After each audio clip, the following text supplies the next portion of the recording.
नमस्कार बच्चों, आज हम स्टार्ट करेंगे हमारा NCERT class 6 chapter number 6 changes around us. सबसे पहले हम समझते हैं कि चेंज का मतलब क्या होता है। चेंज का मतलब आप सब बहुत अच्छे से समझते हैं। चेंज का मतलब होता है बदलाव। जैसे हर चीज में बदलाव होता रहता है। जैसे कुछ दिन पहले आप गए कहीं और आपने देखा वहां पे कि पेड़ इतना बड़ा था। कुछ समय बाद आप जाके देखते हैं तो वो इतना बड़ा हो चुका है। तो ये क्या है? ये चेंज हैं जो हो रहे हैं एटमॉस्फेयर में, हर तरफ चेंज हो रहे हैं। जब फसल लगाई जाती है तो देखिए बीज कितने छोटे छोटे रहते हैं, और जब फसल काटी जाती है तो पेड़ कितने बड़े हो जाते हैं। तो ये क्या है? Change around us. जैसे आप कुछ दिन पहले कितने छोटे रहे होंगे, अब आप बड़े हो गए हैं, कुछ दिन बाद और बड़े हो जाएंगे। तो ये क्या है? बदलाव है। हमारे आसपास जो बदलाव होते हैं, that is change around us. हमारे आसपास होने वाले बदलाव, उन्हीं के बारे में हम इस चैप्टर में पढ़ेंगे। सबसे पहले आइए देखते हैं कि इस चैप्टर में हमें क्या क्या पढ़ना है। इस चैप्टर में हमें पढ़ना है चेंजेस, बदलावों के बारे में। कौन कौन से बदलाव हैं, एक एक करके हम सबको देखेंगे। एक है हमारा रिवर्सिबल चेंज, एक है हमारा इरिवर्सिबल चेंज। मैं आपको एक एक करके समझा देता हूँ। रिवर्सिबल का मतलब क्या होता है? रिवर्सिबल का मतलब होता है वापस आना। कोई ऐसा बदलाव जो हम वापस कर सकते हैं। जैसे आपके पास रबर बैंड था, रबर बैंड था आपके पास, उसको आपने ऐसे खींचा खूब लंबा, लेकिन उसके बाद छोड़ा तो फिर वो वैसे आ गया। ये क्या है? रिवर्सिबल चेंज है। इसको आप बड़ी ही आसानी से, जैसे स्प्रिंग रहता है, स्प्रिंग आप खींचते हैं तो बड़ी हो जाती है, लेकिन छोड़ो तो फिर वैसे। ये क्या है? ये रिवर्सिबल चेंज है। पानी को आपने गर्म कर दिया, फिर थोड़ी देर बाद वो ठंडा हो जाएगा। ये क्या है? Reversible change. अब समझते हैं इरिवर्सिबल चेंज क्या है। इरिवर्सिबल चेंज का मतलब है कि कोई ऐसा चेंज जिसे हम कर दें तो फिर वापस ना कर सकें। जैसे एक बार अगर इतना बड़ा हो गया तो उसको हम वापस नहीं छोटा कर सकते, उसे हम कहते हैं इरिवर्सिबल चेंजेस। जैसे मैं आपको, लकड़ी थी, लकड़ी को आपने काट दिया, काट के छोटे छोटे टुकड़ों में चेंज कर दी, तो अब उसको फिर से वैसे नहीं कर सकते। आप गम लगा के चिपकाएंगे फिर भी वैसा नहीं बन पाएगा जैसा पहले था। इसे कहते हैं हम इरिवर्सिबल चेंजेस। जैसे आपने आटा गूंथा, ठीक है, आटा गूंथ के आपने रोटी बना ली, अब रोटी से फिर से आप आटा नहीं बना सकते। ये क्या है? इरिवर्सिबल चेंज, यानी कि ऐसा चेंज जिसे हम वापस नहीं ला सकते। इरिवर्सिबल का मतलब क्या होता है? जिसे हम वापस ना ला सकें। रिवर्सिबल चेंजेस कौन से होते हैं? जिसे हम वापस ला सकें। ये आप समझ चुके हैं। जैसे एक एक एग्जांपल देके मैं आपको और समझा देता हूँ, फिर हम आगे बढ़ते हैं। रिवर्सिबल चेंजेस यानी कि वापस लाने वाले चेंजेस ज्यादातर वही चेंजेस होते हैं, कौन से? जो हम फिजिकली चेंज करते हैं, यानी कि जो बाहरी रूप रंग ढंग में हम बदलाव लाते हैं, उसे हम बड़ी ही आसानी से रिवर्स कर देते हैं। जैसे हमने हाथ में कलर लगा लिया, हाथ रेड हो गया, फिर कलर को छुड़ा दिया तो फिर से हाथ जैसा था वैसा हो गया। ये क्या था? रिवर्सिबल चेंजेस हैं ये हमारे।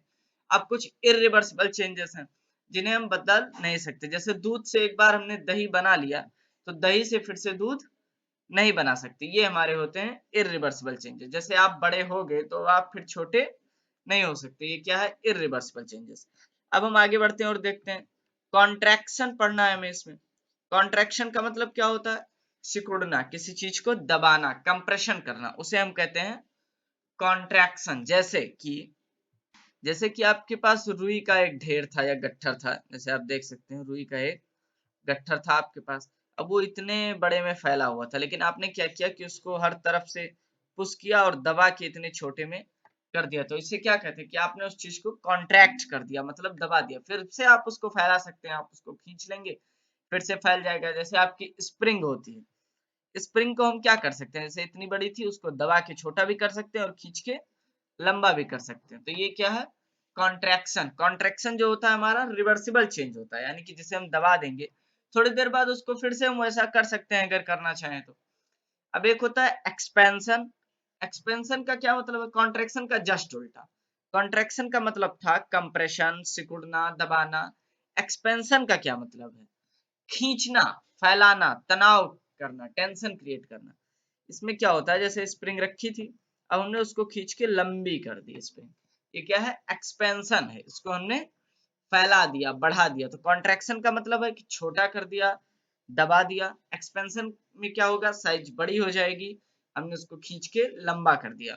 ये भी रिवर्सिबल चेंज ही होता है। जैसे स्प्रिंग को आपने खींच के बड़ा कर दिया तो आप उसको वापस जितना था उतना भी कर सकते हैं। तो हमने सीखा कि कॉन्ट्रैक्शन और एक्सपेंशन दोनों हमारे रिवर्सिबल चेंजेस हैं। अब हमें पढ़ना है मेल्टिंग। मेल्टिंग का मतलब क्या होता है? मेल्टिंग का मतलब बच्चे गेस करेंगे। मेल्टिंग का मतलब होता है पिघलना। क्या मतलब है? पिघलना। जैसे मोमबत्ती है, मोमबत्ती को आप जलाते हैं तो जलती है, उसके साथ साथ धीरे धीरे मोमबत्ती पिघलती भी रहती है, उसे ही कहते हैं मेल्टिंग। जैसे आप आइसक्रीम खाते हैं तो आइसक्रीम आपने खरीदी तो इतनी बड़ी थी, अब आपने उसको खाया या नहीं खाया, लेकिन थोड़ी देर बाद वो इतनी हो जाएगी। क्यों? क्योंकि वो पिघल जाती है धीरे धीरे।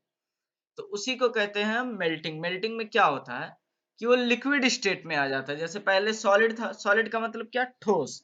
जैसे आइसक्रीम पहले ठोस थी, फिर धीरे धीरे धीरे धीरे वो लिक्विड के फॉर्म में हो गई और बह गई, इसे ही हम कहते हैं मेल्टिंग। जैसे हमारी मोमबत्ती पिघल जाती है, आइसक्रीम पिघल जाती है, बर्फ पिघल जाती है, सब पिघल जाती है, इसे हम कहते हैं मेल्टिंग। ये भी रिवर्सिबल चेंज है। जैसे एक बार मेल्ट कर गया, जैसे मोमबत्ती हमारी एक बार पिघल गई तो उसको हम फिर से जमा सकते हैं, फिर से बना सकते हैं, जैसा था उसी शेप में भी बना सकते हैं अगर आपके पास डाई हो तो।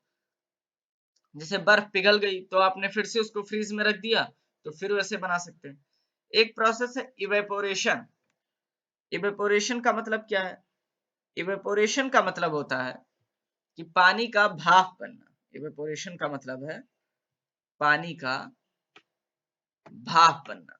इसमें क्या होता है, जैसे हम कपड़े पहनते हैं तो कपड़े हमारे जब धुल के सुखाए जाते हैं तो उसमें क्या होता है, सनरेज आके पड़ती हैं, सूर्य की किरणें, और इसमें में से पानी जो है वो भाप बन के निकल जाता है। इसमें में से पानी क्या होता है, भाप बन के निकल जाता है। इसी प्रोसेस को हम कहते हैं कि एवेपोरेशन, यानी कि पानी का भाप बनना। और गर्म, अगर हम देखिए, अगर हम गैस पे रख के या किसी भी फायर पे रख के और वाटर को बॉईल करते हैं तो उसे कहते हैं वेपोराइजेशन। क्यों? क्योंकि उसमें हम डायरेक्टली वाटर को हीट करके वेपर बना रहे हैं, यानी कि डायरेक्ट पानी को गर्म करके भाप बना रहे हैं, तो उसे तो कहते हैं वेपोराइजेशन। लेकिन जब उसको गर्म ना किया जाए, हवा के, विंड की वजह से, सनरेज की वजह से, एटमॉस्फेरिक हीट यानी कि वातावरण में जो गर्मी है उसकी वजह से जब पानी भाप बन के उड़ता है तो उसे हम कहते हैं इवेपोरेशन। जैसे समुद्र का पानी है, समुद्र का पानी भाप बन के उड़ता है, सबको पता है, फिर नमक बच जाता है, वही नमक हम खाते हैं। तो समुद्र के पानी को भाप बन के उड़ाने के लिए कोई वहां गैस जलाने तो जाता नहीं, कोई चूल्हा जलाने तो जाता नहीं, वो खुद सनरेज और एटमॉस्फेरिक हीट के कारण गर्म होता है और भाप बन के उड़ जाता है। इस प्रोसेस को हम कहते हैं इवेपोरेशन। इवेपोरेशन की वजह से क्या होता है, आगे आप वाटर के चैप्टर में पढ़ेंगे। इवेपोरेशन से जो वाटर वेपर्स जाते हैं वो लास्ट में क्लाउड बनाते हैं कंडेंसेशन करके, और फिर रेनिंग के थ्रू पानी वापस आ जाता है। वाटर साइकिल आप पढ़ेंगे। तो ये था हमारा इवेपोरेशन। तो हमने समझ लिया इसमें कौन कौन सी चीजों के बारे में पढ़ना है। चेंजेस जो कि रिवर्सिबल भी हो सकते हैं, यानी कि जिन्हें हम वापस ला सकते हैं, इरिवर्सिबल जिसे हम वापस नहीं ला सकते। कॉन्ट्रैक्शन यानी कि किसी चीज को दबाना, उसकी साइज को छोटा करना, उस पर फोर्स अप्लाई करना अंदर की तरफ। एक्सपेंशन कॉन्ट्रैक्शन का उल्टा है, इसका मतलब है फैलाना, इसमें साइज बड़ी हो जाती है और इसमें फोर्स हम बाहर की तरफ लगाते हैं। मेल्टिंग का मतलब होता है पिघलना। जैसे कि टेम्परेचर बढ़ता है तो सॉलिड स्टेट से लिक्विड स्टेट में चीजें चेंज हो जाती है, उसे हम कहते हैं मेल्टिंग। इवेपोरेशन का मतलब है पानी का भाप बनना। Okay, thank you. पूरा चैप्टर हम नेक्स्ट पार्ट में डिस्कस करेंगे। आज सिर्फ इंट्रोडक्टरी लेक्चर। Thanks a lot.